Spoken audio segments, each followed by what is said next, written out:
Ces États, le face-à-face. Et André Berkoff est en face-à-face aujourd'hui avec Michel Maffesoli, qui est sociologue, professeur émérite à l'université Paris-Descartes et auteur de ce livre avec Hélène Stroll, La faillite des élites, aux éditions du Cerf. D'abord, il faut que je vous dise une chose. Chaque fois que je reçois Michel Maffesoli, j'en suis ravi pour deux choses. D'abord, ces livres ne sont jamais indifférents et nous apprennent toujours quelque chose, nous enseignent quelque chose. Et puis, deuxièmement, il ne manque jamais d'utiliser quelques mots en latin et ça nous permet comme ça d'avancer de quelque chose. D'ailleurs, l'imbécilité, on va en reparler, des programmes scolaires, c'est d'avoir supprimé tout cela et c'est idiot. Alors, Michel Maffesoli, La faillite des élites, que vous avez co-signé avec Hélène Stroll. Mais dites-moi, pourrez-vous dire, attendez, la faillite des élites, c'est déjà consommé, c'est déjà fait. Qui encore croit aux élites? Regardez, avant, les politiques, on sait très bien où ils en sont, même les médiatiques, on sait très bien où ils en sont. Toute une série d'institutions ont perdu de leur légitimité. Et aujourd'hui, avec le Covid-19, avec les avis absolument contradictoires, le tout en même temps et tout et le contraire de tout, même la science, en tout cas la science médicale, en a pris vraiment pour son grade. Alors, y a-t-il encore des élites? Et lesquelles? Disons que chaque société a besoin d'élites. Et on le prend des formes tout à fait différentes, etc. Et on est dans quoi d'abord l'élite? Ceux qui ont le pouvoir de dire et le pouvoir de faire. Voilà, les deux. Les deux, pouvoir de dire et pouvoir de faire. Par exemple, ce qui est actuellement l'oligarchie médiatico-politique, ou celui des experts. Moi, j'interviens parfois comme ça dans des débats comme expert, ce qui me fatigue beaucoup d'entendre même le mot expert. Mais en gros, il y a toujours c'est ainsi. Quand on regarde sur la longue durée les histoires humaines, on voit qu'il y a toujours des gens qui ont ce pouvoir que je viens de dire. Il est des moments, c'est ce qui me paraît être ce qui se passe actuellement, c'est pour ça que je parle de la faillite des élites, où ces élites modernes, encore une fois, journalistes, politiques, experts, etc. Pardon, vous ne parlez pas des élites financières, des oligarchies financières et autres? Je crois que également, mais ils sont le plus près de la réalité, ceux-là. Moi, j'interviens souvent pour des patrons, des chefs d'entreprise, et ce qui me frappe, c'est qu'ils n'ont pas ces idéologies. Ils savent bien qu'ils sont pragmatiques. Voilà, en gros, c'est ça. Il faut faire du fric, il faut que ça marche, etc. Il faut manager ces jeunes générations, et ils savent bien que ça ne peut pas se faire avec les valeurs qu'ils sont en train de dépasser. Et pour moi, c'est cela qui est en jeu actuellement. C'est-à-dire que ces élites, encore une fois, ceux qui ont le pouvoir de dire et de faire, restent sur les vieux schémas de la modernité, l'individualisme, le progressisme, demain on rasera gratis, le rationalisme. Voilà le tripode moderne. Et ils se rendent bien compte que c'est pas cela qui marche actuellement, que le peuple ne se reconnaît plus. Alors ils ont peur du peuple, par parenthèse, ça c'est autre chose. Vous parliez des mineurs tout à l'heure, mon papa était mineur dans une mine des Cévennes, et je garde là de cet enracinement quelque chose qui me ramène à la réalité. Et ils ont peur du peuple. Ils ont peur du peuple, d'ailleurs on dit populisme. Je me souviens avoir dit chez vous des mots grossiers il y a longtemps, le peuple sent mauvais pour eux. Voilà, je ne dirai pas plus avant, mais en gros, et du coup il y a une espèce de déphasage, un écart extraordinaire, comme cela se présente régulièrement. Je cite d'un point de vue historique, quand le peuple se retire sur l'Aventin dans la République romaine, quand Machiavel montre la différence qu'il y a entre la pensée du palais et la pensée de la place publique. C'est ce qui est en train de se passer. Voilà, c'est ce qui est en train de se passer actuellement. Et alors du coup émerge une alternative. Vous avez reçu, moi je vous ai écouté avec mes collègues Toussaint, par exemple. Voilà, quelqu'un d'une grande valeur qui a le courage. Voilà, celle qui est en train d'émerger, celle qui, d'une certaine manière, ne se laisse pas avoir, encore une fois, par des vieux schémas qui sont dépassés. Qu'est-ce que c'est que le masque ? Qu'est-ce que c'est que la distanciation sociale, etc. C'est la mise à distance de l'autre. On dit que c'est une société optique, comme le classicisme. Or, actuellement, la tendance est au contraire à toucher l'autre. Alors, puisque ça c'est du grec, aptos, haptique, c'est-à-dire le baroque. Pour moi, il y a retour de ce baroque, mais du coup... Oui, mais on vous dit, pardon, Michel Maffesoli, on vous dit, écoutez, c'est bien gentil, effectivement, le retour de l'haptique et tout ça, mais on a besoin de se protéger de ce maudit Covid-19, donc il vaut mieux garder ses distances, les gestes barrières, etc. Moi, j'ai pas de ma compétence, je peux pas en parler. Je laisse ça à mes collègues que vous avez interviewés, que ce soit Raoult ou le professeur... non, mais Toussaint, le philosophe et le sociologue que vous êtes, comment il voit ça? Moi, je dis c'est très grave, cette distanciation sociale. C'est-à-dire c'est un combat d'arrière-garde encore une fois, de ses valeurs, mise à distance de l'autre, alors que ces jeunes générations, par exemple, malgré les interdictions, alors là, Dieu merci, vont se rassembler dans des rave parties ou autres grands rassemblements musicaux. Et il suffit d'écouter. Moi, j'habite à côté du lycée, du lycée Saint-Louis. Eh bien, je me rends compte... À Paris, pardon. Et je discute avec ces jeunes, par exemple, et qui sont effrayés par la nécessité de prendre un masque. Comment vont-ils draguer ? Ils arrivent des trucs simples. Comment le tactile, il est là. C'est-à-dire, s'il y a cette barrière-là, ça ne permet pas les éléments essentiels du câlin. Les éléments essentiels, c'est ça, la tactilité haptique, etc. Voilà. Alors voilà, on est dans ce moment où il y a encore une fois cette espèce de distorsion entre des élites qui veulent imposer des schémas dépassés, l'individualisme, et moi, ce qui me paraît être en jeu actuellement, l'idéal communautaire. On avait parlé ça tribu à l'époque, peu importe le terme, mais enfin... Oui, vous avez été le premier à parler des tribus et des nouvelles tribus, tout à fait. Mais Michel Maffezoli, en fait, le problème, d'ailleurs, on peut se poser la question, alors je sais que je me fais incendier par les gens qui disent la deuxième vague est là, et les pessimistes et tout ça, mais j'ai remarqué qu'il y a eu énormément de rassemblements, que ce soit... Encore une fois, il n'y a pas de jugement. Pour Adama Traoré, il y avait 20 000 personnes dans la rue. Il y a eu pour le anti-masque à Berlin, à Londres, etc. Et ça n'a pas provoqué des pandémies. C'est de clusters, en tout cas. Donc, on ne va pas rentrer effectivement dans la chorale médicale. Mais si vous voulez, pour revenir à ça, on peut en revanche parler du langage contradictoire qu'il y a eu pendant la gestion du coronavirus. On peut en parler aussi pour la politique. On peut en parler, regardez tout ce qu'il y a eu, pour ne parler que des périodes récentes, les débats sur l'âge de la retraite, les débats sur les incivilités, ensauvagement ou incivilité, etc. Qu'est-ce que ça traduit ? Cette espèce de fracturation permanente, même des gens, justement, de ces élites, en tout cas, ou qui disent, on voit qu'ils sont totalement fracturés, chacun est dans son camp et dit tout et se fait incendier par les autres. Moi, je pense qu'il faudrait revenir à des lectures classiques. Je suis un vieux prof, donc, mais Bernanos, la grande peur des bien-pensants. Et ces élites, c'est ça. Ou alors, revenir à la pièce de théâtre de Ionesco, le rhinocéros, c'est-à-dire où, dans le fond, peu à peu, il y a cette cinérite, cette rhinécite, cette maladie comme ça qui gagne tout un chacun. Il faudra en parler, il y a des résistants. Mais en gros, c'est un peu cela, moi, qui me paraît être en jeu. Vous voyez, c'est-à-dire, cette espèce de déphasage fait que, il y a une vraie imbécilité. Je le dis dans son sens étymologique. Alors d'où vient imbécilité ? Ceux qui ne marchent sans bâton. C'est-à-dire imbécile. Le bacille, c'est ça, c'est un bâton.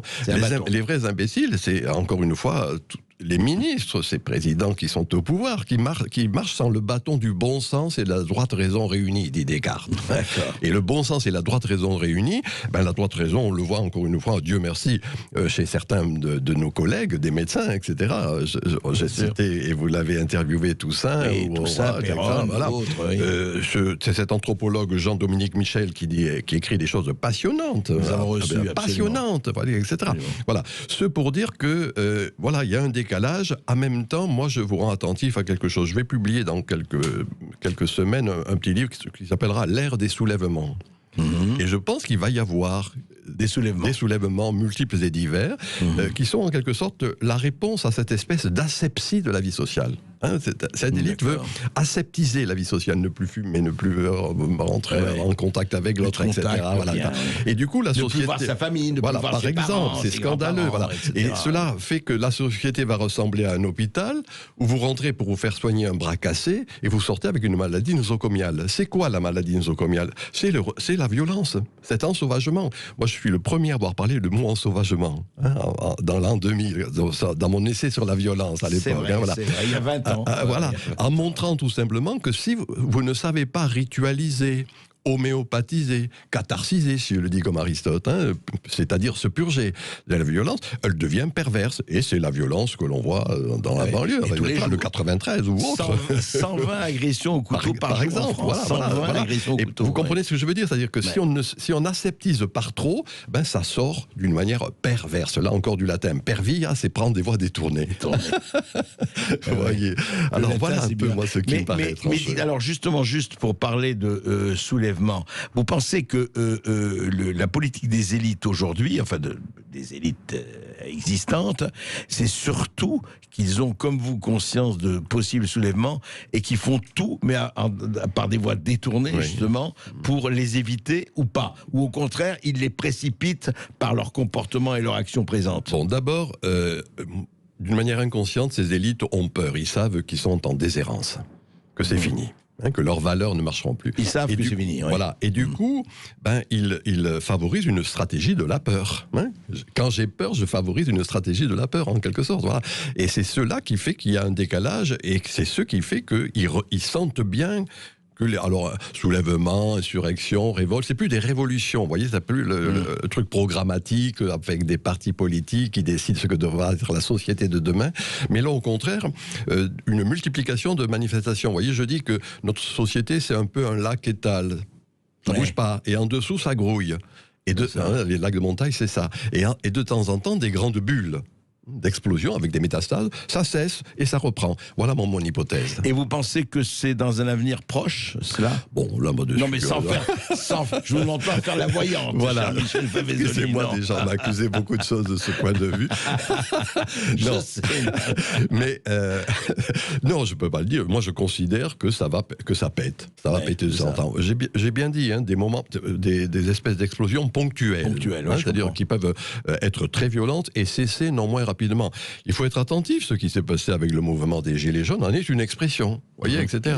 Et on va voir se multiplier des événements de cet ordre, à mon sens, rapidement. Voilà. Alors maintenant, je ne peux pas aller plus avant en disant c'est dans 15 jours, c'est dans un mois. Est-ce que Michel Maffezoli, justement, pour parler de ça, est-ce qu'on pourrait dire que quelque part, il s'agit peut-être de la naissance d'une contre-élite à chaque fois? De toute façon, je l'ai dit tout à l'heure, chaque société a besoin des élites. J'ai bien dit, ceux qui ont le pouvoir de dire et de faire, ce qui, si je le dis un peu à la manière stendhalienne, va cristalliser. Quand Stendhal parle de l'amour, il dit à un moment donné, il y a une cristallisation. Eh bien, l'élite cristallise ce que sont les attentes, ce qui est vécu, c'est la vie quotidienne, etc. Bon, et voilà. Alors, là aussi, il est difficile de dire quand et comment va émerger cette élite, mais on voit des quantités d'indices de cela, c'est-à-dire index, ce qui pointe, encore une fois, quelque chose qui comme fait par exemple, vous voyez, moi, je suis frappé de voir comment ces jeunes générations n'obéissent plus aux injonctions.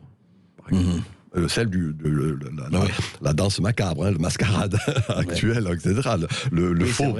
Dans mascarade, il y a masque. Bien sûr, mais la danse macabre, il ne faut pas l'oublier. Chez Fresque, la danse macabre, c'était quand il y avait la peste. Donc, il ne faut pas oublier ça. Bon, et je vois bien, vous me demandez des indices, cette espèce de vitalité juvénile, voilà, qui ne se reconnaissent pas forcément, et que pas du tout dans ces grandes valeurs. Ce n'est plus la valeur travail qui va prédominer, c'est l'idée de création, de faire de sa vie une œuvre d'art, ne plus perdre sa vie à la gagner, comme disaient les situationnistes en leur temps, etc. Alors, voilà, moi je trouve qu'il y a là toute une série, d'indices, index, qui pointent, ce qui montre. Et on va le voir se multiplier, ces phénomènes de cet ordre. Écoutez, on va suivre ça, c'est passionnant, et on va en parler juste après les informations. Et nous aurons nos auditeurs qui auront beaucoup de questions à vous poser, Michel Maffezoli. Et n'oubliez pas qu'évidemment, pour venir poser des questions à André Berkoff ou à notre invité Michel Maffezoli, il n'y a qu'un numéro de téléphone, le 0826 300 300, bien sûr. Allez, à tout de suite. Sud Radio Berkoff dans tous ses états. Et je ne suis pas le seul, évidemment, avec vous, auditeurs de Sud Radio, avec Michel Maffezoli, à qui je voudrais poser une question. Au fond, il y a quand même quelque chose d'étonnant avec les princes qui nous gouvernent, enfin l'élite, et pas seulement les politiques. Toute élite, ceux qui disent, ceux qui savent, ceux qui font, ceux qui savent ou ne savent pas. On a l'impression quand même d'un côté un peu, je dirais pas erratique, et puis c'est pas nouveau. On peut en parler de tous les gouvernements successifs, on pourrait dire la même chose, mais là on a l'impression de quelque chose où on faites ce que je dis, faites pas ce que je fais, on ne sait pas très bien, on change d'avis, on va pas rappeler les masques, etc. Qu'est-ce qui se passe? C'est dû à quoi, à votre avis? Pour moi, je dirais deux choses. D'une part, c'est une élite qui est très adolescente, fondamentalement. Je rappelle toujours la phrase de la Bible, l'Ecclésiaste, « Malheur à toi, pays dont le roi est un enfant ». Et on a un président auquel cela pourrait s'appliquer. Et en même temps, ce problème d'adolescence, c'est le côté théâtral. J'ai rappelé à partir de Platon que la théâtrocratie arrive quand une élite est déphasée. Ils sont des montreurs de marionnettes. Que ce soit tel ministre de la Justice qui fait des films chez Lelouch, que ce soit tel ministre de la Culture qui faisait ses esclandres chez Hanouna ou autre, enfin peu importe en la matière. Oui, alors voilà pour moi, ce côté adolescent et théâtreux, si je puis dire. Et l'autre élément qui est important, et là justement dans la faillite des élites, Hélène Stroll le souligne bien, c'est-à-dire comment les hauts fonctionnaires et ces élites ont en quelque sorte la religion du progrès, la religion de la science. Pour eux, c'est quelque chose qui est l'astrologie, qui était au Moyen-Âge, qui influençait les papes, les rois, les machins, les choses, etc. Actuellement, c'est la science. C'est le progrès. Voilà, c'est pas en plus les vrais scientifiques. Les scientifiques, ils sont pragmatiques. Et le professeur Raoult le rappelle fréquemment, qu'il y a concrètement des gens à soigner, un point c'est tout. Et que bien sûr, c'est important de le faire d'une manière cohérente, rigoureuse, sans avoir, encore une fois, cette astrologie, je dis bien, qui est la science avec un S majuscule. Alors voilà les deux éléments pour moi de cette élite déphasée. Ce côté adolescent et théâtreux. Deuxièmement, cette espèce de truc où on va faire une religion du progrès. Et du coup, ça ne permet pas d'être en phase, encore une fois, avec ce qui est vécu quotidiennement et réellement par les gens. Par les Français. Par les Français, un point c'est marre. Vous voyez, c'est-à-dire, en quelque sorte. Et c'est ce décalage qui, comme on le disait tout à l'heure, va susciter, à mon sens, et c'est pas la peine de s'en gargariser, mais des soulèvements multiples et divers, parce que tout d'un coup, on se rend compte que le mensonge est là. C'est ça, vous voyez, quand je dis ceci A à un moment donné, B à un autre moment, etc., on se rend compte que ces sincérités successives, ça ne marche plus. Au bout d'un moment, cause toujours tu m'intéresses, dit la sagesse populaire. Cause toujours tu m'intéresses. Et vous savez, vous connaissez cet autre dicton que j'adore, la dictature c'est ferme ta gueule, la démocratie c'est cause toujours. Clémence, nous avons... on va donner la parole à des auditeurs qui, eux, vont causer pour de vrai sur cette radio en appelant le 0826 300 300. C'est le cas de Pierre qui nous appelle de Tarn-et-Garonne. Bonjour Pierre. Bonjour Pierre. Oui, bonjour. Alors, moi je fais un coup de gueule parce que tout le monde parle des... on ne parle pas de retraités. Les retraités, la revalorisation de leur retraite, personne n'en parle. Ouais. Vous savez, mon épouse a pris sa retraite à 60 ans. Oui. Et on nous a dit d'attendre, à 62 ans, d'attendre. Et si on attendait jusqu'à 65 ans, on pourrait avoir 250 € de plus par mois, vu notre dossier, etc. D'accord. Et au mois d'août... Donc vous avez attendu et travaillé jusqu'à 65 ans, c'est ça? Mon épouse. Votre épouse, d'accord. Voilà. Oui. Donc elle touchait sa retraite de l'administration à 62 ans. D'accord. Et on nous a dit d'attendre 65 ans pour le privé. Et là, on nous a dit attendez 65, vous aurez un peu plus. Donc nous avons attendu 65 ans. Oui. Alors on a perdu bien sûr de l'argent. Et à 65 ans, on nous a dit vous allez recevoir 250 €. Et à la fin du compte, nous avons reçu 70 € de plus par mois. Voilà. Alors vous me direz c'est mieux que rien, bien sûr. Enfin c'est pas. Mais voilà. Donc on nous a fait attendre et on nous a dit voilà. Personne ne parle de la revalorisation des retraites. Ça, personne n'en parle, parce que tous les médias. Personne n'en parle. Voilà mon coup de gueule, mon mécontentement, quoi. Et ensuite, quand je vois les émigrants qui touchent à peu près 400 € par mois et qui sont les pauvres, je les plains aussi. Mais quand ils grugent en disant qu'ils sont mineurs et que vous avez des milliers de migrants qui touchent le fonds de solidarité, exact. Nous, on a même demandé le fonds de solidarité, contribution sociale de solidarité. On nous a même pas répondu. On nous a dit que, voilà, on attend la réponse. Et ça fait plus de 3 mois maintenant. Oui, c'est vrai que c'est assez hallucinant de voir des gens qui ont travaillé 40 ans, 45 ans de leur vie, etc. Et qui s'échinent pour avoir 70 € de plus, et que d'autres, il faut le dire, qui arrivent comme ça, quelquefois sans papier, quelquefois... C'est pas le problème où sans... Et que tout de suite, allez, aide médicale, AME, aide sociale à l'enfance, pour les mineurs qui sont pas toujours mineurs, etc. C'est vrai que ça pose des problèmes. C'est vrai, Michel Maffezoli. Il y a quand même ce ressenti aussi, Pierre a raison de le penser, on n'a pas parlé de ça, de cette espèce d'inégalité de choses. Il n'est pas contre ni les migrants, ni quoi que ce soit, mais il se dit, voilà, moi et ma femme, on a travaillé, et puis voilà ce qu'on a. Non, moi, un des éléments qui apparaît, moi je ne suis pas compétent pour parler de la retraite, mais d'une manière beaucoup plus générale, c'est le fait qu'on n'est plus attentif à la sagesse populaire. Là, on vient d'entendre un élément de sagesse. Voilà, on peut en penser ce qu'on veut, c'est pas là la question. Mais encore une fois, puisqu'on en est à ces élites déphasées qui ont la prétention, l'arrogance de la paranoïa, ce sont des paranoïaques. Hein. En grec, paranoïa, c'est penser par en haut, de manière verticale. Vous voyez, que c'est ça le vrai paranoïaque. Tous sont paranoïaques. Voilà, et en gros, il y a cette espèce de verticalité.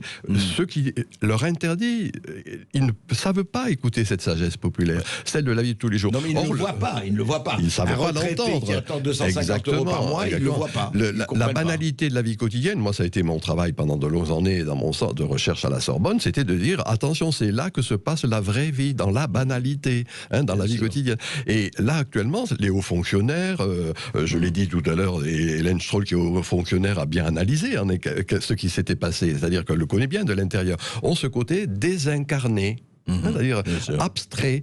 Et donc, du coup, un raisonnement abstrait, au bout d'un moment, ça ne marche plus. Et à mon sens, c'est quelque chose de cet ordre. Donc, il faut savoir écouter tout simplement ce qui est vécu, ce qui vient de dire ce monsieur, là, actuellement. Quoi. Et on retourne au standard et on donne la parole à Raphaël qui nous appelle de Paris. Oui, Raphaël. Oui, bonjour. Bonjour Raphaël. Oui. Monsieur que j'aime beaucoup. Alors moi, ma question, je vais essayer d'être bref. Alors elle s'adresse en particulier évidemment à lui. Alors je voulais simplement faire un petit commentaire. Quand le monde romain est entré en décadence, les élites, les chefs de l'église naissante et l'empereur Constantin ont décidé de faire le choix de la chrétienté comme religion de l'Empire. Bon, ça leur permettait peut-être de résoudre un certain nombre de problèmes. Alors ma question est la suivante. Est-ce qu'ils pensent qu'un même phénomène peut se produire en France ou en Europe, avec une espèce d'OPA de ces fameuses élites en collusion avec les chefs d'une religion dominante et les chefs politiques? Et je vais être clair, je regarde vers l'islam ou les églises évangéliques, car hélas le catholicisme est en perte de vitesse. Voilà ma question. Voilà. Alors, à votre avis, ce qui s'est passé avec l'Empire romain et puis la conversion est-ce que ça peut se passer aujourd'hui, dit-il, avec une autre religion, notamment l'islam? Oui, il faut voir. Alors, encore une fois, restons sur les mots latins. Décadence, décadar, ça veut dire ce qui tombe. Voilà. Et de fait, on voit régulièrement ces décadences. À ce moment-là, il y a retour, il y a renaissance toujours. C'est amusant de voir ça, dire qu'il n'y a pas lieu, il faut pas être, voilà, il faut pas être catastrophiste ou collapsologue, je sais pas quels sont les termes qui sont employés de nos jours. Il suffit de regarder que à partir de ce qui cesse, quelque chose d'autre renaît. Alors, mon hypothèse, on n'en a pas parlé, c'était pas l'objet aujourd'hui. J'ai écrit un livre qui s'appelle La nostalgie du sacré, qui est paru il y a quelques mois, et j'essaie de montrer que, à l'encontre de ce grand rationalisme, ce rouleau compresseur du rationalisme qui avait marqué les temps modernes, tout est explicable, etc. C'est les lumières. Ces lumières sont devenues clignotantes et on voit revenir de diverses manières cette nostalgie ou retour du sacré, peu importe le terme. Alors, j'en sais rien, moi je suis pas compétent pour l'islam, je ne peux pas en parler. Par contre, ce que je peux dire, c'est que on voit, restons sur ces jeunes générations, le retour des pèlerinages, le retour des méditations, le retour de toute une série de phénomènes que l'on avait cru dépasser, et qui sont en train de revenir Internet aidant. C'est ça qui est amusant, vous voyez. C'est-à-dire que moi je regarde... les réseaux sociaux. Exactement. Mais il y a des quantités de sites. Moi je travaille sur la philosophie du Moyen-Âge, Saint Thomas d'Aquin qui me plaît comme ça, un petit dada personnel. Et de voir sur les réseaux sociaux la multiplicité de ces petits groupes de recherche, très souvent juvéniles, sur des philosophes comme ça que l'on avait cru dépasser, mais qui redonnent un peu, se rendre compte qu'on ne peut plus penser le visible si on oublie l'invisible. Alors voilà ma réponse. Moi, je pense qu'il y a un retour de cette espèce de dialogie, de rapport entre l'invisible et le visible, qui prend des formes très diverses. À suivre, à suivre. Et à suivre, et surtout, vous continuez de nous suivre et de nous appeler au 0826 300 300. Michel Maffesoli, notre invité, reste avec nous, et évidemment, André Berkoff. À tout de suite. Sud Radio Berkoff dans tous ses états. André Berkoff est toujours dans tous ses états avec son invité, Michel Maffesoli, sociologue, professeur émérite à l'Université de Paris-Descartes et auteur de ce livre, La faillite des élites, aux éditions du Cerf. Et puis vous êtes aussi nombreux à nous appeler, à composer le 0826 300 300. On donne la parole à Claude qui nous appelle de Perpignan. Bonjour Claude. Oui, bonjour André Berkoff, bonjour Michel Maffesoli. Bonjour. Je vous écoute toujours l'un ou l'autre avec beaucoup d'intérêt. Voilà, moi je vous appelle, ma question c'est, est-ce que vous ne pensez pas qu'il faudrait décerner un nanar d'or à Élise Lucet? C'est un peu au croisement entre ce que vous aviez dit des journalistes et un peu le problème des élites. parce que je l'ai vu sur un plateau le 25 juillet, le 25 dernier, là, après qu'il y ait eu l'attentat de ce Pakistanais majeur qui finalement a sauté sur 2 personnes qu'il ne connaissait pas. Oui. Et alors Élise Lucet, qu'on connaît d'habitude mordante à la limite du correct quand elle est dans le cache investigation, hein, là elle était, mais alors d'une douceur par rapport aux autres du plateau qui commençaient à parler d'attentats. Non, elle disait non, mais on n'a pas le droit de parler d'attentats terroristes. Il faut attendre, il faut être patient dans ce genre d'affaires. Il faut être patient. On n'a pas le droit on n'a pas le droit de ci, on n'a pas le droit de là. Et puis on apprend finalement 3 jours après que c'était un attentat terroriste. Alors moi, je me souviens qu'on m'a appris que l'attentat terroriste était fait pour terroriser et qu'un des moyens de terroriser, c'est effectivement d'assassiner dans la rue des gens qu'on connaît pas.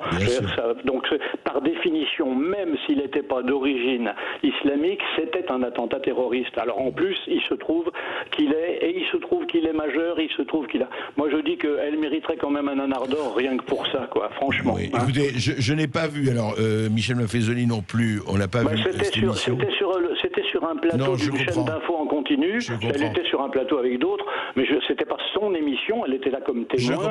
Je veux dire, on retrouve à mon avis l'islamo-gauchisme avec tout ce qu'il y a. Mais vous savez, vous savez, je vais vous dire une chose, il y a beaucoup de gens, on n'a pas besoin de nommer tel ou tel ou tel, enfin vous l'avez nommé très bien, c'est pas le problème. Le problème, il est que beaucoup de gens sont dans le déni.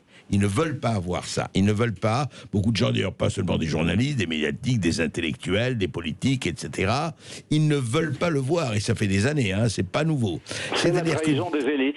Pardon, oui, c'est la trahison des élites, on est dedans. C'est la trahison des clercs, et c'est surtout le côté ne nommons pas les choses. Hein. Vous savez, c'était nommons les choses, c'est ajouter au malheur du monde, et eux, c'est vraiment ne nommons pas les choses. Michel Maffezoli. Oui, j'allais citer des Camus que vous venez de citer. Hein. Mal nommer les choses contribue au malheur du monde. Et quand Camus cite ça, c'est parce que il raconte une histoire de l'empire chinois qui se délite, et l'empereur demande au sage qu'est-ce qu'il faut faire, et le sage dit il faut s'asseoir et trouver les mots qui soient pertinents. Et c'est pareil, dans la République de Platon, il montre bien que quand une société tombe, est en décadence, il y a ce qu'il appelle la fraude aux mots.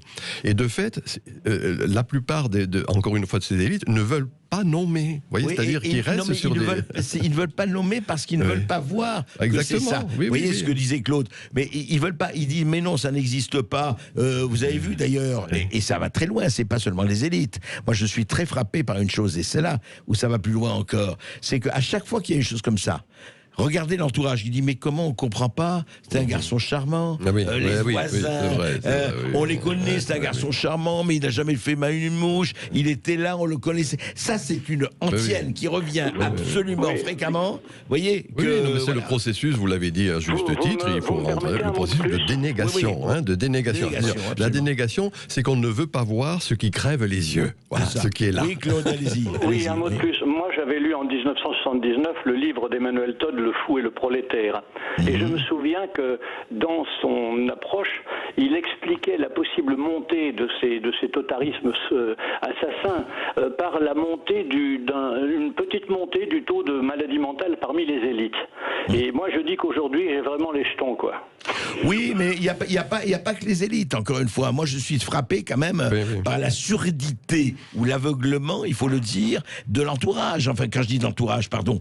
À chaque fois, on l'a vu depuis des années, que quand on parle de tel ou tel qui est allé soit égorgé, soit tabassé, soit mettre des bombes, soit etc., vous allez ensuite, les journalistes ou les reporters vont ensuite dans le quartier ou la cité, etc., et on entend dire mais comment, mais cette personne, on ne comprend pas vraiment, on ne comprend pas qu'est-ce qui est arrivé, et ça doit être un coup de folie. On dit toujours fou, hein. C'est le couteau fou, le camion fou, la voiture folle, etc. C'est jamais quelqu'un derrière, hein. C'est le couteau qui tout seul devient fou, c'est la voiture qui toute seule devient folle, c'est le bus qui devient fou. C'est ça le problème, c'est que c'est pas seul.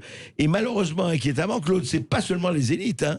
C'est une partie des gens qui ne veulent pas voir et qui aussi se mettent la tête dans le sable en bonne autruche. Oui, Michel.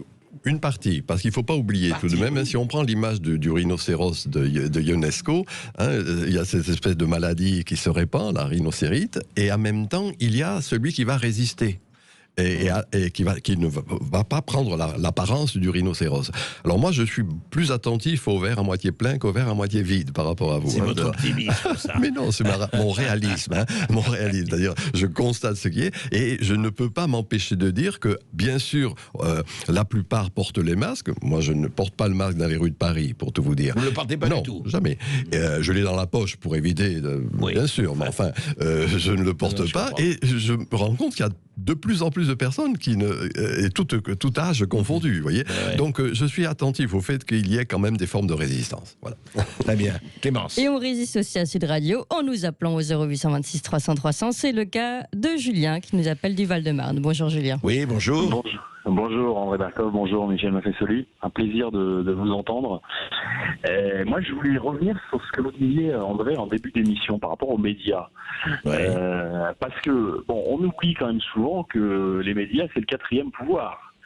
Et que derrière les médias, effectivement, on sait très bien qu'il y a des jeux d'influence, des jeux d'influence politique, des sociétés secrètes, des lobbies sectoriels, et qui en fait sont là pour faire perdurer un système politico-financier, et dont on s'aperçoit qu'effectivement les politiques eux-mêmes en sont complices. Je prends l'exemple, par exemple, on sait très bien que le Rassemblement national n'a jamais voulu le pouvoir, et qu'en réalité, si on nous refait par exemple en 2022 le duel Le Pen-Macron, eh bien en réalité on sait déjà qui est élu à l'avance. Donc en réalité, je pense que en ne laissant pas ce que vous disiez tout à l'heure, des temps d'antenne équitables, eh bien on fait perdurer un système politique qui tourne sur un rond-point, c'est un peu le rond-point de Raymond DeVos, on perpétue et on continue toujours la même chose. Je prends l'exemple, par exemple, assez frappant, on voit tous les candidats à l'élection présidentielle avant les élections. Par contre, entre les 5 années qui se passent, je prends quelqu'un comme par exemple François Asselineau, on l'entend jamais dans les médias, il est boycotté des médias, on ne l'entend jamais. Est-ce que c'est normal, en sachant que tout le monde paye la redevance et le service public, qu'il y ait un parti pris qui biaise quelque part la démocratie? Oui, enfin, il y a beaucoup d'autres personnes qu'on n'entend pas, effectivement, il n'y a pas que lui. Le problème, si vous voulez, c'est toujours pareil, c'est que effectivement, quand on a le pouvoir là ou là, les gens qui nous conviennent pas, nous c'est pas notre politique, je dirais. Moi, personnellement, je reçois des gens de tout acabit, de toute tendance, et j'ai aucun problème. Après, je suis d'accord, pas d'accord, on discute ensemble, et c'est très bien. Mais pour revenir à ce que vous disiez, oui, bien sûr qu'il y a des intérêts, bien sûr qu'il y a des orientations. Disons simplement qu'on n'est pas encore, et j'espère qu'on ne le sera jamais, au stade de la Corée du Nord, de la Chine ou autre, où quand même là c'est autrement plus rigidifié. Mais c'est vrai qu'il faut faire très très très attention à ça. On a l'impression que la démocratie est de plus en plus verrouillée, qu'on a du mal à parler de certains sujets. On donne des leçons de démocratie à la terre entière, mais on n'est pas capable de parler de certains sujets. Je pense encore à un de vos confrères qui il y a quelque temps encore disait que certains sujets étaient absolument tabous dans les médias. Je prends l'exemple du Frexit. Vous parliez de ça dans les médias, c'est le cas de Frédéric Tadei qui en parlait il y a quelque temps, et je vous en parlais, vous vous faisiez massacrer. Alors les choses évoluent. Oui, ça évolue. Rappelez-vous qu'il y avait un certain nombre de gens qui ne pouvaient vraiment pas du tout parler. Ça change. Et de ce point de vue, je rejoins l'optimisme de Michel Maffesoli. Les paroles, quand même, se libèrent, même si c'est encore très, très limité. Michel Maffesoli, vous vouliez intervenir? Juste pour rappeler quand même quelque chose qu'il faut dire et redire, c'est que à côté des bulletins paroissiaux, Le Monde, Libération, Figaro, qui sont des petits bulletins paroissiaux, ou l'Humanité, n'en parlons pas. Je veux dire, on voit combien d'exemplaires ils sont tirés. À côté de cela, il y a tout de même quelque chose qui sont les réseaux. Voilà. Et là, je dirais qu'il y a une liberté de parole auquel il y a lieu d'être attentif. Moi, quand je faisais mes cours à la Sorbonne, je voyais le soir tous mes étudiants venir avec Le Monde sous le bras. La dernière décennie, plus un. On pourrait le multiplier pour des quantités d'autres. Alors bien sûr que pour ces mainstream radio, télé ou journaux, c'est l'audimat qui compte. Mais cet audimat, il est en chute libre actuellement. Voilà, il faut être attentif. Alors c'est vrai que, parlons vrai, Sud Radio reste quand même une des radios où il y a cette liberté. Voilà, c'est bien en effet. Mais je dirais qu'il n'y a pas lieu tout à fait d'avoir peur vis-à-vis, encore une fois. Et c'est vrai de rappeler que les réseaux sociaux, pour le meilleur et le pire. Voilà, bien sûr. Voilà, il faut rappeler qu'il y a tout, mais au moins, il y a cette liberté. Voilà. C'est un rivage, absolument. Eh bien, vous continuez d'exprimer votre opinion librement, justement. On parle vrai sur Sud Radio. Un seul numéro de téléphone, 0826 300 300. À tout de suite. Sud Radio Berkov dans tous ses états. Et André Berkov, toujours dans tous ses états, évidemment, avec son invité, Michel Maffesoli, sociologue, professeur émérite à l'Université Paris-Descartes et auteur de ce livre, La faillite des élites aux éditions du Cerf. Et vous qui nous appelez, comme toujours, au 0826 300 300. C'est le cas de Pierre qui nous appelle de Toulouse. Bonjour Pierre. Bonjour. Oui, bonjour Pierre. On vous écoute. Alors, je crois qu'une des raisons de l'élite qui se délite, c'est le manque d'esprit critique qui prend ses origines, à mon sens, dans les programmes de l'éducation nationale, qui pendant des années ont été imbibés par une idéologie bassement matérielle, où il y avait d'un côté, on expliquait, politique dite de gauche, dite sociale, et avec le partage de la richesse, ou une politique dite de droite, dite libérale, avec le partage du travail des ouvriers. Et en aucun cas, on abordait des sujets plus philosophiques, plus immatériels. Et je crois que justement, en sclérosant cette société, en sclérosant les élites à travers ceux qui ont fait quelques études supérieures, on a automatiquement maintenu l'esprit par manque de critique et du coup, on n'abordait plus ces sujets beaucoup plus philosophiques qui aujourd'hui réapparaissent parce que derrière, il y a les réseaux sociaux qui ont leur droit, bien sûr, ont la possibilité de s'exprimer. Et je pense que la vraie question était là. Alors, c'est certain qu'aujourd'hui, l'élite d'aujourd'hui n'est pas préparée pour aborder des sujets donc hautement philosophiques ou hautement immatériels, et ce qui fait que ça sclérose quelque part l'esprit critique et l'esprit de raisonnement où on va avoir un discours face à face. Michel Maffesoli. Je suis confus, mais j'aime pas le mot critique personnellement, parce que critique en grec, krinein, c'est le trébuchet du juge. Attention, là vous avez le grec et le latin, donc. Ce qui suppose. Et la critique, qui est la caractéristique des intellectuels, est une pensée arrogante, qui encore une fois, par le biais de l'éducation, va tirer les gens vers là où il doit être. Pardon, Michel Maffesoli, c'est moi qui... L'esprit critique, c'est quand même une bonne chose. Non, pour moi, non. Pour vous, non. Pour moi, je l'ai écrit, mais excusez-moi, c'est un problème un peu philosophique. Je préfère la radicalité.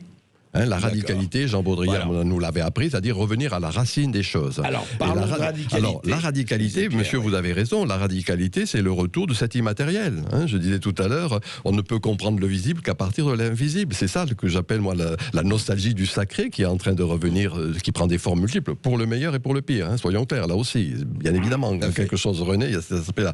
Mais un vrai chemin de pensée, si je le dis à la manière d'Heidegger, eh bien, c'est d'aller à la racine des choses. Et c'est ça la vraie radicalité. Et alors les élites n'ont ni le temps ni l'éducation, mais ils restent sur une perspective critique, c'est-à-dire abstraite.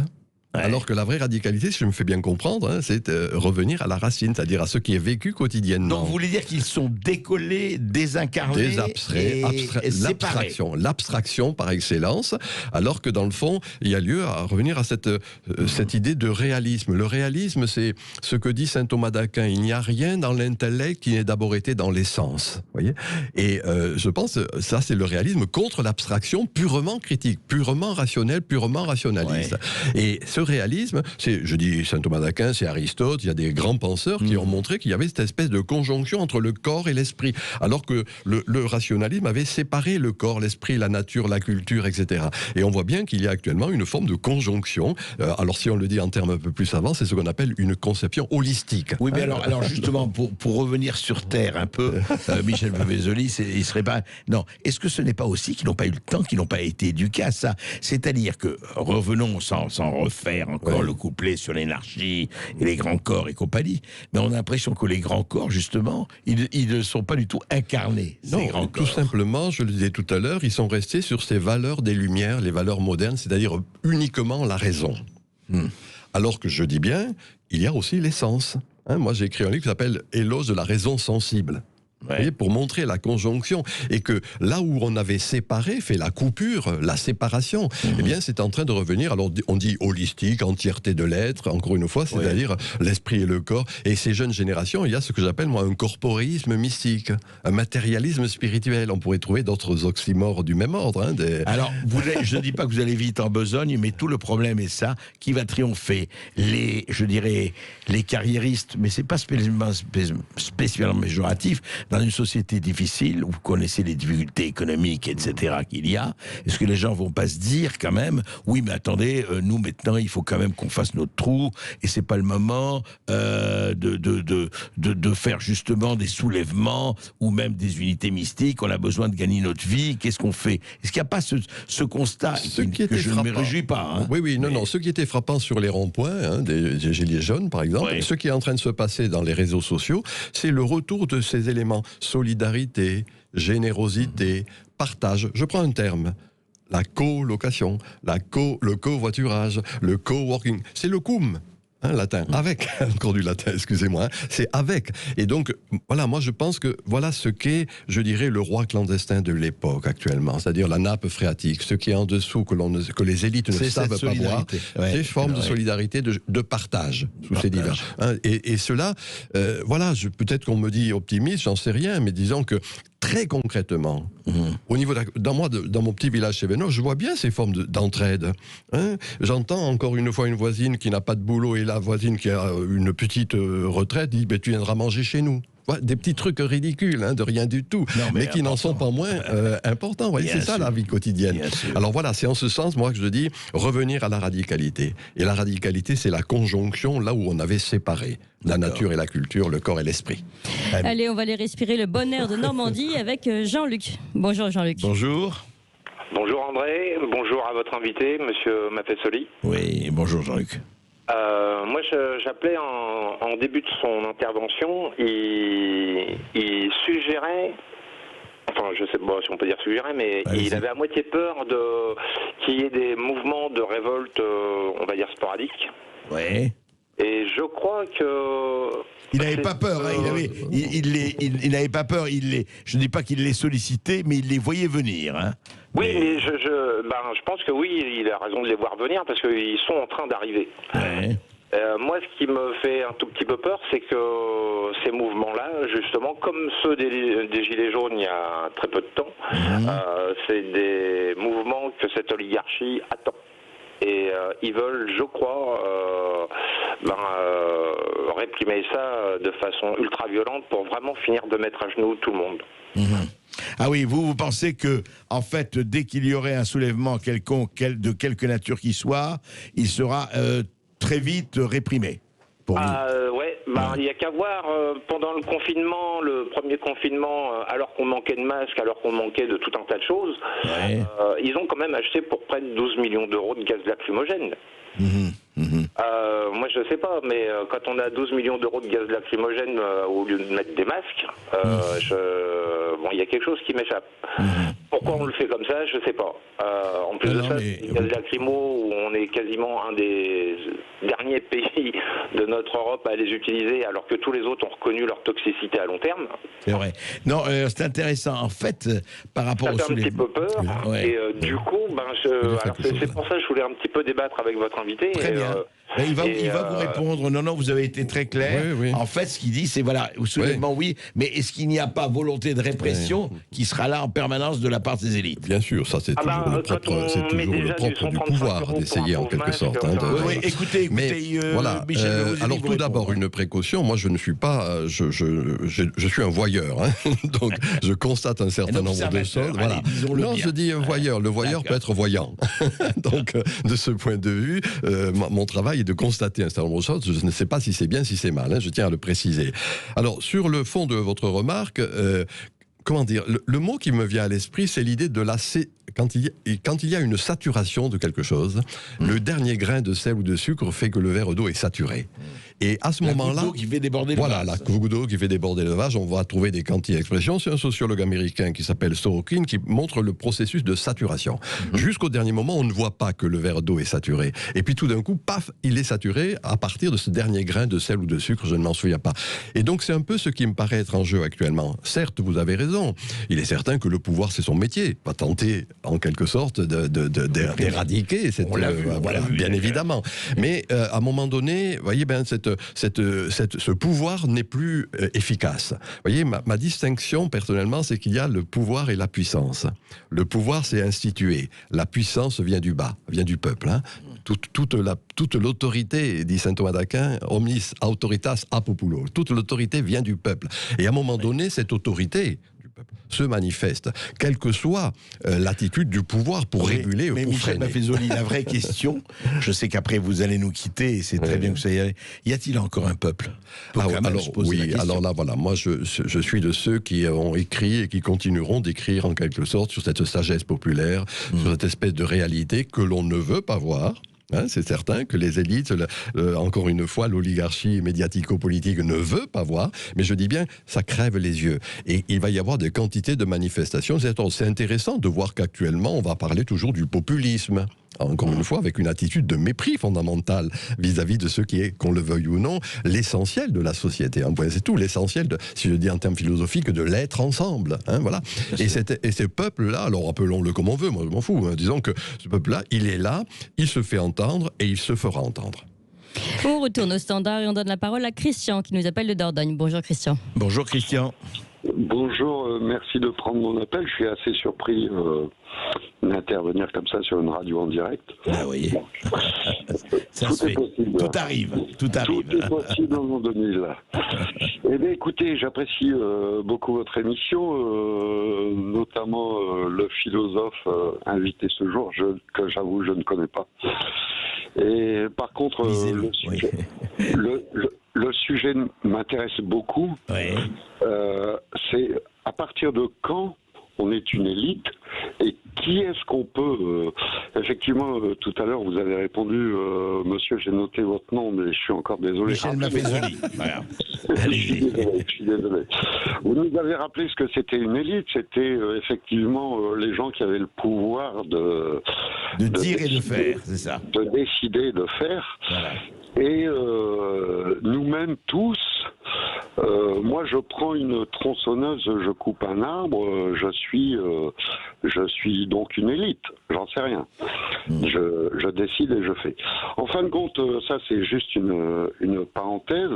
Moi j'appelais surtout pour les gilets jaunes. Oui. Je suis gilet jaune depuis le 17 novembre 2019 et effectivement les élites nous ont dit on ne peut pas vous parler parce que vous n'avez pas de représentants. Oui. Effectivement, on n'avait pas de représentants, on n'avait pas d'élite. Mais c'était quand même un peuple qui je parle des bulles révolutionnaires, ce que vous disiez tout à l'heure, c'était quand même un peuple qui descendait dans la rue pour dire on en a assez de vos décisions arbitraires.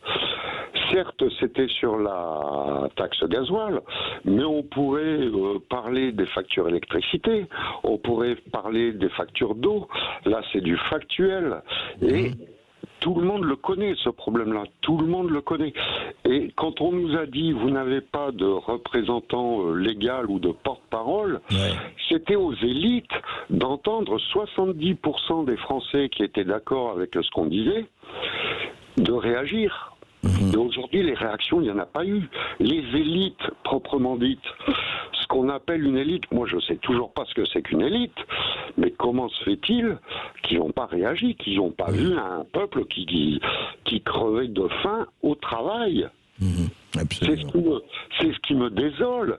Et on continue. Alors, effectivement, il y a eu ce Covid-19, mais moi, j'ai vu le 17 novembre 2019, les infirmières étaient dans la rue, les infirmières étaient des gilets jaunes, elles le disaient. Vous parlez de 2018, pardon. Vous étiez au début. Le début, c'est 2018. C'était le 17 novembre 2018 déjà. Le tout début des Gilets jaunes, ça a été le novembre exactement 2018. Oui. Il y a presque 2 ans, vous voyez maintenant. Eh bien, voilà. Alors, s'il y avait une élite, dans ce gouvernement, qu'il soit médiacro, média politico, machin, ainsi de suite, ils auraient entendu quand même. Ils auraient entendu ce qu'on disait. Bonne question, bonne question. On le savait que les lits fermaient. C'était déjà dit. On le sait que les directeurs d'hôpitaux et de machin, ils ont des primes quand on ferme un lit. On le sait. On sait. Ce qui se passe aujourd'hui entre les élites et, à mon avis, le petit peuple, les fourmis travailleuses, c'est qu'on sait tout en fin de compte. On sait depuis des années comment ça se passe. On sait quand Nicolas Hulot démissionne parce qu'effectivement il y a plus de présence de lobby que de lui-même, ça y est, on le sait, on sait tout. Est-ce que ces élites ne pourraient pas, justement, puisque ce sont des élites, est-ce qu'elles ne pourraient pas réagir et dire peut-être qu'on va trop loin? Mais alors justement, Michel Maffezoli va vous répondre, mais c'est vrai que c'est au cœur de notre discussion. Disons que ces élites, justement, sont totalement déphasées, on l'a dit depuis tout à l'heure plusieurs fois, désincarnées, abstraites, etc. Cela dit, où est-ce qu'on est encore là dans la démocratie, hein? Quand on sait que les dernières élections municipales, les maires de grandes villes ont été élus avec 10% de la population, 10-12%, Bordeaux, je ne sais plus, Lyon, Strasbourg, etc., peu importe en la matière, abstention, non inscrits sur les listes électorales, eh bien, ça montre bien qu'il n'y a plus cette représentation. Hein. Hannah Arendt, cette grande dame, disait, quand elle parlait de l'idéal démocratique, j'ai une représentation philosophique, vous êtes convaincu, vous me donnez votre voix, représentation politique. Actuellement, c'est plus le cas, ce sont des minoritaires. Donc, c'est à ce moment-là qu'il va y avoir une multiplicité. Comme je ne me sens pas représenté, qu'il va y avoir une multiplicité de ces révoltes. Et les Gilets jaunes, c'est un paradigme, c'est un modèle du genre, à mon avis. Hein, c'est-à-dire qu'il n'y avait pas de représentants. C'est ça. Hein, tout un chacun. Et on leur reprochait de ne pas avoir de représentants. Mais parce que justement, ils jouaient, on pourrait dire, cette démocratie directe, hein, de celle des conseils ouvriers dans les années au début du XXe siècle et tout à l'avenant. Alors voilà, moi, mon hypothèse, c'est que l'idéal démocratique est saturé. On le voit dans les élections, hein, encore une fois, ce que ça représente sont des minoritaires. Et c'est à cause de cela, ou parce qu'il y a cela, hein, cause et effet, eh bien qu'il va y avoir une multiplicité de soulèvements. Encore une fois, les Gilets jaunes, de ce point de vue, moi je crois qu'il est important de rappeler que c'est un modèle du genre, hein, en tout cas ce qui est un prémisse de ce qui risque de se développer. Oui, Karine de Levallois aimerait poser elle aussi une question à Michel Maffezoli. Oui, bonjour Karine. Bonjour, bonjour Karine. Bonjour Monsieur Berkov, bonjour Monsieur Mattesoli. En fait, moi je suis moins optimiste que vous concernant, si vous voulez, la capacité du peuple, comme vous dites, à reprendre le pouvoir et à se soulever et à changer les choses. Alors oui, il y a des gens comme Michel Onfray, comme Éric Zemmour, même comme Alain Finkielkraut, donc et vous Sud Radio, où on entend beaucoup de gens et on se dit alors tout le monde voit bien les choses. Il y a du bon sens, etc. Mais souvent, au niveau déjà âge, on s'aperçoit que ces gens ont plus, et je suis également cette tranche d'âge, donc on est au-dessus de 55 ans, voire 60 ans. Ce sont des gens, on est né dans une société où Internet n'existait pas, où on a appris effectivement le discernement d'une autre façon, et surtout, il y avait encore quand même le principe de transmission. Alors moi, ce que je vois, et justement, je veux dire, ce qui me rend très triste et me fait douter, excusez-moi, de dire ça, que les Français sont pas si intelligents que ça, c'est qu'ils ont élu quelqu'un comme Emmanuel Macron à la tête de ce pays. Je veux dire, j'ai l'impression d'avoir le chef d'une secte idéologiste, progressiste, si vous voulez, qui a une devanture de la vitrine, oui, le devoir de mémoire, etc., mais qui, évidemment, fidèle à son en même temps, il suffit de revisionner son discours à Davos, moi qui m'avait véritablement écœuré, et je suis plutôt de droite, donc je ne viens pas, c'est pas dans un sens de lutte de classe que je dis ça du tout. Et puis moi je me souviens aussi dans ses discours, lorsqu'il y avait eu les débats où il avait fait son tour de France, etc., où il a sorti une phrase comme à des jeunes, il leur a dit il faut que vous effaciez toutes les représentations du passé. C'est des discours presque totalitaires, je veux dire, à la Mao, on a l'impression de camp de réformation, vous savez, de l'esprit, c'est gravissime. Du passé, faisons table rase. Exactement, donc moi ce que je vois, c'est que plus que vous dites cette élite est déphasée et déconnectée, mais plus que ça, moi je vais être plus méchante et plus cynique que vous. Elle a un intérêt tout à fait clair à préserver, je veux dire, son pouvoir via une technocratie qui est pas seulement au niveau de la France, mais au niveau européen. Il ne faut pas oublier que derrière M. Macron, parce qu'il n'est pas tout seul, il n'est pas arrivé là tout seul. Il y a des tas de gens qui ont intérêt à garder les gens dans un état, si vous voulez, de manipulation. Et malgré toute cette lucidité, moi je pense que, si vous voulez, lorsqu'il va faire sa campagne présidentielle, etc., il va refaire peur aux gens, à la fois le chaos au niveau européen, attention, vous allez perdre vos économies, l'euro, etc., si c'est moi ou le chaos. Et puis les gens qui sont évidemment les parlementaires, eux, encore une fois, ils ont tout intérêt à préserver leur petit intérêt. Donc, si vous voulez, je ne vois pas, malheureusement, soit ça va être une casse terrible, c'est-à-dire qu'on aura des soulèvements, mais là c'est véritablement, je veux dire, effectivement dans la violence, après cette saturation dont vous parlez, qui peut tout à fait arriver, dont on a vu, je veux dire, quelques extraits avec les gilets jaunes, pas du tout, moi je suis pas contre les gilets jaunes, mais ce qui est devenu après, malheureusement, avec la violence.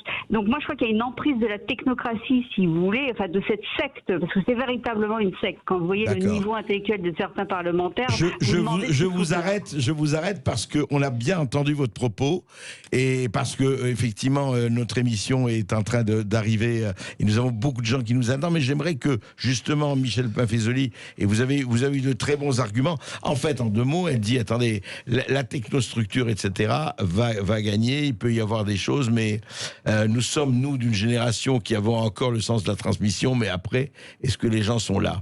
Oui. Non, alors je ne partage pas le scepticisme de madame, chère madame. Je conçois, et je l'ai même dit, pour tout vous avouer, j'avais même écrit mes premiers livres là-dessus, sur ce que j'ai appelé le totalitarisme doux de l'idéologie du service public. Violence totalitaire, j'avais intitulé ce livre, et en montrant qu'il y avait ce totalitarisme doux qui était en train de se répandre. La technocratie en est un bon exemple, contemporainement, les hauts fonctionnaires, mais pas que, vous voyez, enfin encore une fois, cette petite île. Alors ça, elle est très violente. Mais en même temps, cette élite désincarnée pressent, je dis bien pressent, que c'est leur fin.